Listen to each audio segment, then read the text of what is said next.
Hello guys, welcome to के N academy.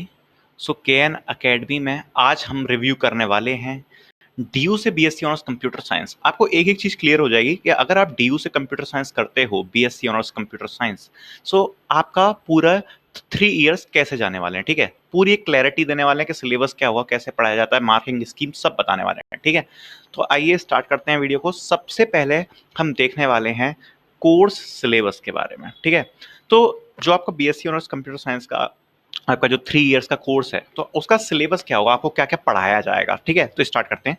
सबसे पहले आपका फर्स्ट सेमेस्टर आएगा। फर्स्ट सेमेस्टर में आपके ये दो core subjects, programming fundamentals using C plus plus and computer system architecture. ठीक है, ये दो सब्जेक्ट आपको पढ़ाए जाएंगे, ये दो सब्जेक्ट कोर। ठीक है, साथ ही में यहाँ पे जो लिखा है एईसीसी कोर्स, तो इस AECC course ability enhancement compulsory course, इस कोर्स में आपको क्या होगा, इस कोर्स में आपको जनरली यहाँ पे ईवीएस पढ़ाया जाता है, एनवायरमेंट्स। ठीक है, स्किल एनहेंसमेंट कोर्स आपको नहीं पढ़ाया जाएगा।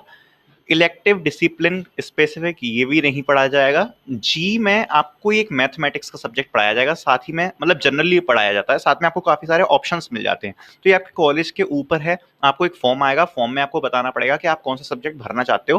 तो जी आपके ऊपर है, आप जो सा भी चाहो वो सब्जेक्ट पढ़ सकते हो। सेकेंड सेमेस्टर में आपको जावा पढ़ाई जाएगी और डिस्क्रीट स्ट्रक्चर पढ़ाया जाएगा। ठीक है, ये दो चीज़ें आपको पढ़ाई जाएंगी। साथ में ही एईसीसी में आपको पढ़ाया जाएगा एईसीसी में आपको पढ़ाया जाएगा इंग्लिश। ठीक है, इंग्लिश पढ़ाया जाएगा आपको, साथ ही में आपको एक जी सब्जेक्ट, वो भी आपके चॉइस होगी और वो आपको जी सब्जेक्ट पढ़ाया जाएगा। ठीक है, थर्ड सेमेस्टर में डेटा स्ट्रक्चर्स, ऑपरेटिंग सिस्टम और कंप्यूटर नेटवर्क्स पढ़ाया जाएगा। ठीक है, साथ ही में एक स्किल एनहेंसमेंट कोर्स भी कराया जाएगा। हमारे टाइम पे हमें एंड्रॉयड पढ़ाया गया था, और मतलब उसमें भी आपको एक चॉइस होती है। ठीक है, और जी में भी सेम सेम गोज, आपको एक फॉर्म आएगा, भरना पड़ेगा, तो आपको एक ऑप्शंस मिलेंगे, आप जो सा मन चाहो आप जी सब्जेक्ट पढ़ सकते हो। ठीक है, फोर्थ सेमेस्टर में algorithms, software engineering, DBMS.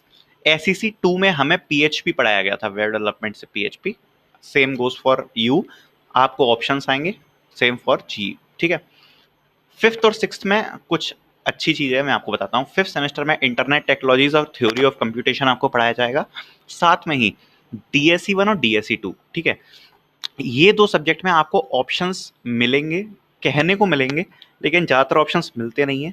DSE 1 में मैंने देखा है मेजॉरिटी ऑफ टाइम ज़्यादातर लोग माइक्रो प्रोसेसर पढ़ते हैं। ठीक है, और डीएसई 2 में ऑपरेशनल रिसर्च पढ़ते हैं। ठीक है, बाकी कुछ कुछ कॉलेजेस में ऑप्शन मिल जाता है, बाकी मैं जनरली बता रहा हूँ, बच्चे इन्हीं पे जाते हैं। ठीक है, सिक्स सेमेस्टर में आर्टिफिशियल इंटेलिजेंस और कंप्यूटर ग्राफिक्स आपको एज अ कोर सब्जेक्ट। साथ ही में डीएससी 3 में आपको जनरली डेटा साइंस, और डीएससी 4 में आपको डेटा माइनिंग। ठीक है, डेटा माइनिंग और डेटा साइंस ये पढ़ाया जाता है। तो ये आपका पूरा कोर्स का सिलेबस हो गया। अब इस कोर्स के सिलेबस को जानने के बाद अब आपको जो जानने की जरूरत है वो ये है कि क्या ये सिलेबस से मतलब थ्योरेटिकल है, नॉलेज गेन हो पाएगी कि नहीं। तो वो मैं आपको बता देता हूँ। आपको जो सी प्लस प्लस वगैरह ये प्रोग्रामिंग लैंग्वेजेस जो पढ़ाई जाएंगी, बहुत सही पढ़ाई जाएंगी। मतलब अगर आप बी टेक भी करते हो तो भी आपको इतना ही पढ़ाया जाता है, तो आपको लैंग्वेज वगैरह की क्लियरिटी अच्छे से हो जाएगी। ठीक है, कुछ सब्जेक्ट फालतू हैं जो आपको इंडस्ट्रियल ज़्यादा मदद नहीं करते। ठीक है, जैसे कि CSA है, कंप्यूटर सिस्टम आर्किटेक्चर, तो इंपॉर्टेंट है लेकिन ज़्यादा पूछा नहीं जाता, मतलब अगर मैं इंटरव्यूज़ वगैरह के परस्पेक्टिव से बात करूँ है।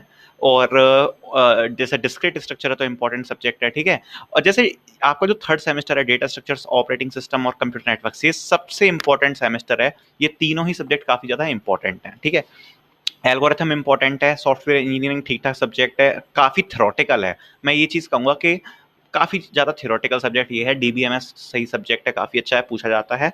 सिक्स सेमेस्टर से अगर मैं बात करूँ तो जनरली आप इंडस्ट्री में अगर सॉफ्टवेयर इंजीनियर पोजीशन के लिए जाते हो तो वो नहीं पूछी जाती हैं चीज़ें, जो आपकी थर्ड ईयर है। ठीक है, लेकिन अगर आप डेटा साइंस की तरफ अगर जाना चाहते हो तो ये ईयर आपके लिए काफ़ी सही है, तो उसमें उससे रिलेटेड चीज़ें पूछी जाती हैं। ठीक है, तो ये आपका टोटल कोर्स होने वाला है। अगर मैं पढ़ाई की बात करूँ तो कोर्स स्ट्रक्चर काफ़ी बैलेंस है और अच्छा है, कोर्स स्ट्रक्चर अच्छा है। ठीक है, अगर आप मेहनत करते हो तो आप काफ़ी चीज़ें इस कोर्स स्ट्रक्चर से सीख सकते हो, काफ़ी काफ़ी सही चीज़ें हैं। ठीक है, अब हम बात करने वाले हैं और डिफरेंट पर्सपेक्टिव्स की। ठीक है, तो अब बात करते हैं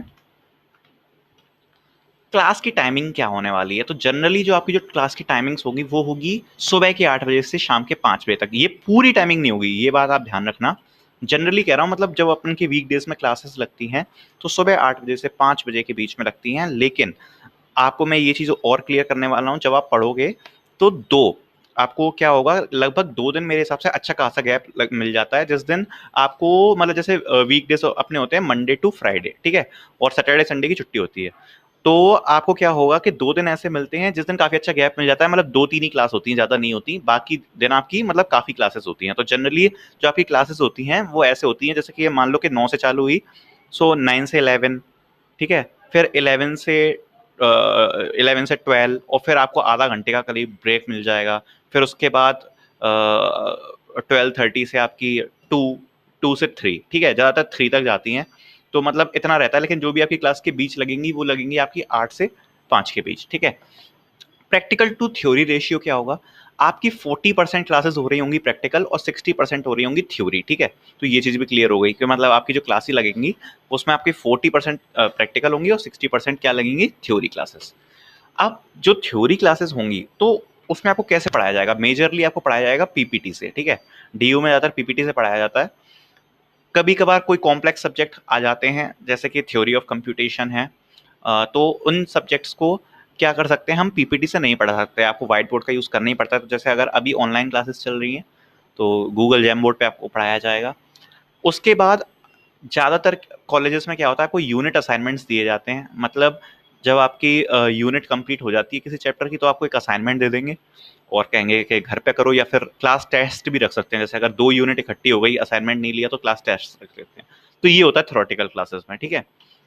प्रैक्टिकल क्लासेस में क्या होगा, आपको गाइडलाइंस के प्रैक्टिकल दिए जाएंगे, ठीक है। गाइडलाइंस होती है मतलब जो अपना जो अपनी गाइडलाइंस होती हैं, मतलब किसी सब्जेक्ट की, उसमें जितने भी प्रैक्टिकल होंगे वो सारे आपको कराए जाएंगे लैब में, मतलब सिखाया जाएंगे और आपको दिए भी जाएंगे एज अ होमवर्क, ठीक है। असाइनमेंट में आपको प्रैक्टिकल मिलेंगे और साथ में ही आपको प्रोग्राम सबमिशन करने के लिए एक ड्राइव या कोई भी मेथड क्लासरूम को यूज़ किया जाएगा जहाँ पे आपको हर प्रैक्टिकल सबमिट करना पड़ेगा। तो ये आपकी प्रैक्टिकल क्लासेस ऐसे कुछ चलती हैं, ठीक है। मार्किंग स्कीम मैं बता देता हूँ, आपका जो टोटल कोर सब्जेक्ट होते हैं, मैं केवल यहाँ कोर की बात कर रहा हूँ, ठीक है, बाकी सब्जेक्ट्स की बात नहीं कर रहा, जिससे आपको बेसिक आइडिया लग जाएगा। जो कोर सब्जेक्ट्स होते हैं जो आपने देखे थे, जो 2-2, 3-3 थे स्टार्टिंग में, मैं डीएसई या फिर एसईसी या एईसीसी की बात नहीं कर रहा, कोर सब्जेक्ट की बात कर रहा हूँ। उनकी मार्किंग स्कीम कुछ इस टाइप से होती है कि सॉरी, कोर सब्जेक्ट और डीएसई और कोर सब्जेक्ट, उन दोनों की मार्किंग स्कीम कुछ ऐसी होती है कि class assignment, class test, attendance और क्लास इंप्रेशन बहुत ज़्यादा इंपॉर्टेंट चीज़ है। क्लास इंप्रेशन से ही मैं कह रहा हूँ आपको, जो आपके इंटरनल मार्क्स होते हैं 25, वो आपको ज़्यादातर इसी चीज़ से मिलते हैं। तो मेक श्योर कि यार क्लास इंप्रेशन आपका अच्छा हो, ठीक है। वाइवा ऑप्शनल होता है, तो आपके जो इंटरनल मार्क्स होंगे 25 नंबर के, वो कैसे लगेंगे, क्लास असाइनमेंट आपको दिए जाएंगे, टेस्ट आपको दिए जाएंगे, आपकी अटेंडेंस के 5 मार्क्स होते हैं, क्लास इंप्रेशन काफ़ी ज़्यादा मैटर करता है, और वाइवा ऑप्शनल है, उससे आपको 25 मार्क्स मिलेंगे। ये आपका थ्रू आउट जो आपका सेमेस्टर होता है 4-5 महीने का, वो चलते रहते हैं, तो उससे आपके कैलकुलेट होते हैं, ठीक है। जो आपके 50 मार्क्स होते हैं वो होते हैं आपका जो प्रैक्टिकल आपको पढ़ाया जा रहा है, प्रैक्टिकल, उस प्रैक्टिकल का पेपर होगा आपको, जिसमें आपको प्रोग्राम करके दिखाना होगा या जो भी होगा, पेपर टाइप का जो भी आएगा वो आपको करना पड़ेगा। वो आपके होते हैं प्रैक्टिकल्स, तो वो साथ में ही आपका वाइवा होता है, तो वो साथ ही साथ आपने प्रैक्टिकल सबमिशन किए हैं कि नहीं टाइम पे, ठीक है, तो वो उनसे आपके होते हैं 50 मार्क्स। और आपका मेन पेपर एक होता है जो आपका थ्योरी पेपर होता है, तो वो आपका 75 मार्क्स, जो अपन को जनरली कॉपी पेन पे देना पड़ता है, वो आपका 75 मार्क्स का होता है। तो ये टोटल मार्किंग स्कीम होती है। बात करते हैं इंटर्न्स ऑफ प्लेसमेंट की, तो पहले मैं सबसे पहले आपको ये चीज़ बता दूं कि इंटर्न्स ऑफ प्लेसमेंट को लेके एक पूरी डेडिकेटेड वीडियो की, इस वीडियो को हम शॉर्ट रखना चाहते हैं, एक पूरी डेडिकेटेड वीडियो आपको मिलेगी। उस वीडियो में पूरा स्क्रैच से लेके बताया जाएगा कि इंटर्न्स ऑफ प्लेसमेंट की क्या कंडीशन है, रियलिटी, ओके। सो अभी मैं जनरल चीज़ बता देता हूँ। तो जब आप फर्स्ट सेकंड या थर्ड ईयर में होते हो तो आप इंटर्नशिप्स के लिए एलिजिबल होते हो, फर्स्ट ईयर से ही आप एलिजिबल हो जाते हो। जनरली क्या होता है, कॉलेजेस फरवरी और मार्च के महीने में इंटर्नशिप फेयर कराते हैं, तो उस टाइम पे आप क्या कर सकते हो, इंटर्नशिप में अप्लाई कर सकते हो, ठीक है। फेयर होते हैं या फिर इंटर्नशिप आती हैं, मेन इसी महीने में आती हैं, एक फेयर टाइप का होता है, तो वहाँ आप अप्लाई कर सकते हो, ठीक है। जो आपकी इंटर्नशिप होंगी उसमें आपको स्टाइपेंड वाली भी मिलेंगी और विदाउट स्टाइपेंड वाली भी मिलेंगी। और जनरली कोई बहुत बड़ी कंपनियां नहीं आती हैं, छोटे मोटे स्टार्टअप्स वगैरह आते हैं जिन पे आपको इंटर्नशिप मिल सकती है फर्स्ट सेकंड और थर्ड ईयर में, ठीक है। प्लेसमेंट की बात करता हूँ, प्लेसमेंट थर्ड ईयर वालों के लिए आता है। कंपनियां, आपका क्या होता है जनरली महीना चालू हो जाता है जुलाई से, 20 जुलाई से आपका सेशन चालू हो जाता है, नया सेशन। कंपनियां जनरली अगस्त से विजिट करना चालू कर जाती हैं कॉलेज को, और through out the year placement का प्रोसीजर चलता रहता है, मतलब आती रहती हैं जब तक आपका 6 सेमेस्टर खत्म नहीं हो जाता, तब तक आती रहती हैं। अगस्त से विजिट करना चालू हो जाती है। लेकिन जो मेजर प्लेसमेंट होता है वो होता है अगस्त से दिसंबर के बीच। मतलब मैं कहूंगा जो कॉलेजेस में प्लेसमेंट होता है वो 80% प्लेसमेंट अगस्त से दिसंबर के बीच में कंपनी आ जाती है, हो जाता है। एवरेज पैकेज अगर मैं बात करूं तो बीएससी ऑनर्स कंप्यूटर साइंस का 3 से 7 लाख के बीच में जाता है।